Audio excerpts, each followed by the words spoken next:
MPPSC 2021 का result घोषित होने के बाद भोपाल से टॉप 10 टॉपर ज्योति राजौरे से मंत्री विश्वास कैलाश सारंग मिलने पहुंचे, जहां पर मंत्री सारंग ने मिठाई खिलाकर और गुलदस्ता देकर टॉपर ज्योति को शुभकामनाएं दी हैं। और इस बीच विश्वास सारंग ने कहा है कि आज पूरे परिवार और बहनों के लिए बड़े खुशी और गौरव की बात है, इनसे सभी को प्रेरणा लेनी चाहिए।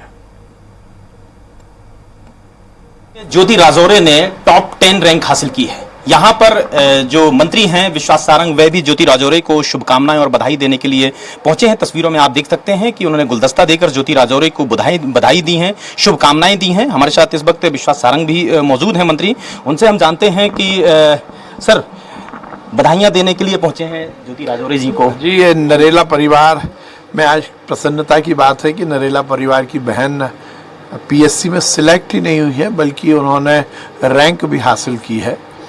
मैं ज्योति बहन को बहुत बधाई देता हूं और सबसे अच्छी बात यह है कि परिवार की जिम्मेदारी का निर्वहन करते हुए उन्होंने ये सफलता अर्जित की है। ये नरेला परिवार के लिए, नरेला विधानसभा के लिए, भोपाल के लिए और मध्य प्रदेश के लिए बहुत प्रसन्नता की बात है।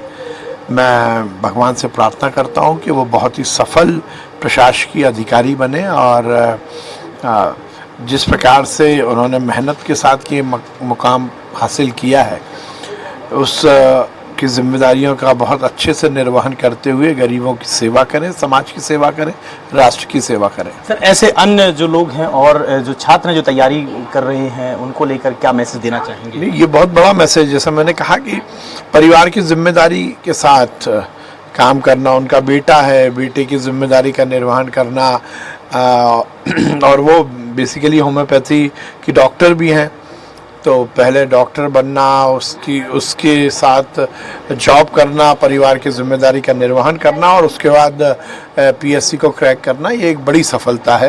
तो जो छात्र हैं जो प्रशासकीय सेवा में जाना चाहते हैं, उनके लिए ज्योति बहन का पूरा ये जो सफ़र है, ये बहुत प्रेरणादायी है। हम इससे यही प्रेरणा ले सकते हैं कि अपनी जिम्मेदारियों के साथ साथ भी हम सफलता अर्जित कर सकते हैं। तो हमारे साथ पीएससी टॉपर ज्योति जी भी मौजूद हैं, हम उनसे जान लेते हैं कि किस तरीके से उनको कितनी चुनौतियों का सामना करना पड़ा। मैं जिस तरीके से मैरिड लाइफ होने के साथ साथ में आप डॉक्टर भी रहीं, फिर उसके बावजूद भी आपने एमपीपीएससी में टॉप 10 की रैंक हासिल की है, कितनी चुनौतियाँ आई सामने? जी सर, काफ़ी लंबा समय लगा, क्योंकि मेरी तैयारी 2017 से शुरू की थी, जब बेटा 4 वर्ष का था, और आज बेटा मेरा 5th क्लास में है, 10 इयर्स। तो काफ़ी लंबा सफ़र रहा, लेकिन खट्टे मीठे पल रहे, इंटरेस्टिंग जर्नी रही, क्योंकि परिवार का सहयोग बना रहा। परिवार ने कभी बहुत ज़्यादा बर्डन नहीं दिया कि तुम पे पूरी जिम्मेदारी है और तुमको उसे कंपलसरी करना ही है।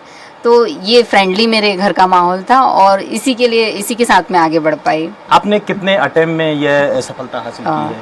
मेंस एग्जाम के तौर पर मेरा 4था प्रयास था और साक्षात्कार के लिए 3रा प्रयास, तो मैंने लगभग 3रे प्रयास में ये सफलता अर्जित की है। तो यह थी हमारे साथ ज्योति, जिन्होंने बताया कि किस तरीके से चुनौतियों का सामना करते हुए उन्होंने एमपीपीएससी को टॉप किया है, और इसी के साथ में अन्य लोगों को जो तैयारियां कर रहे हैं उनके लिए भी एक मैसेज दिया है कि वह भी डीमोटिवेट होने की बजाय तैयारियों पर ध्यान दें, सफलता पर ध्यान दें और अपने परिवार का सहयोग लेते रहें। कैमरामैन सुरेश कटियार के साथ दुर्गेश गुप्ता, स्वराज एक्सप्रेस भोपाल।